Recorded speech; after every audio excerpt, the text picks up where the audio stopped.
রাজীব, ঈদের শুভেচ্ছা আপনাকে।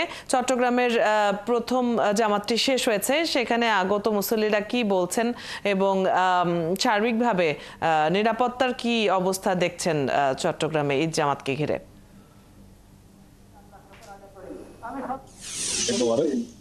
একটু আগেই চট্টগ্রামের যে ঈদের প্রথম জামাত শেষ হলো এবং দেখছি যে এখানে এখন দ্বিতীয় যে জামাত সেই দ্বিতীয় জামাতের প্রস্তুতি চলছে।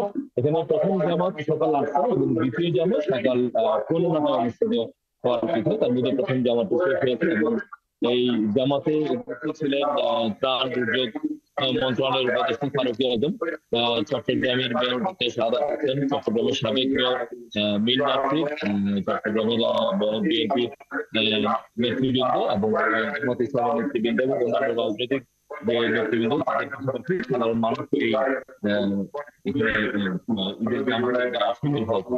এবং এখানে সার্বিক ব্যবস্থাপনা খুবই ভালো। আপনি চট্টগ্রামের সিটি কর্পোরেশনের সহযোগিতায় এই এখানে মুসলিমরা যেন আসলে সুন্দর করে নামাজ পড়তে পারে তার জন্য সামনের ব্যবস্থা রাখতে হবে, ওদের জন্য পানির ব্যবস্থা তাহলে সার্বিক ব্যবস্থা বলা চলে। এছাড়া এখানে যে নিরাপত্তার ব্যবস্থা রয়েছে, এখানে আসলে ল্যাব পুলিশ রয়েছে, তাদের টহল টিম আছে, তাদের পোশাকে যাতে কোনো ধরনের অপ্রীতিকর ঘটনা ঘটে। এই মসজিদ এখানে এই যে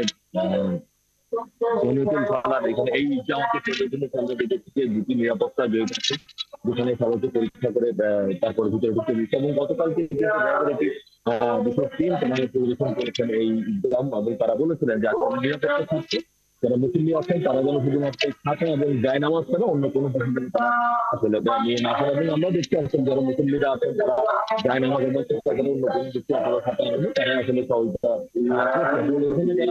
নামাজ পড়ছেন। তারা বলছেন যে এই যে ঈদের সময় এই যে ধনী গরিব সবাই যে এক কাতারে চলে আসে, এই ভাবটি যেন সবসময় যেন থাকে।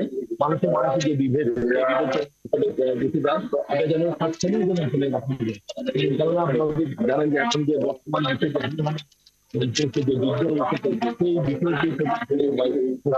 আল্লাহর কাছে প্রার্থনা করেছেন যে একটু শান্তিময় পরিবেশ যেন বাংলাদেশ থেকে সারা বিশ্বে যেন থাকে, মানুষের মানুষের যে ভোটাদের যে বিভেদ যেন না থাকে, মানুষের মধ্যে যেন সাম্যতা যেন তৈরি হয়। কেননা সবাই আসলে মূলত শান্তি চায়, আসলে কেউ অশান্তি চায় না। সেই শান্তি যেন সবার জীবন আসে, সেই সুখ সমৃদ্ধি যেন সবার ঘরে ঘরে আসে, সেই বিষয়টা আসলে আছেন আমাদের সাথে। আমরা চট্টগ্রামের প্রথম জামাতের খবর জেনে নিচ্ছিলাম।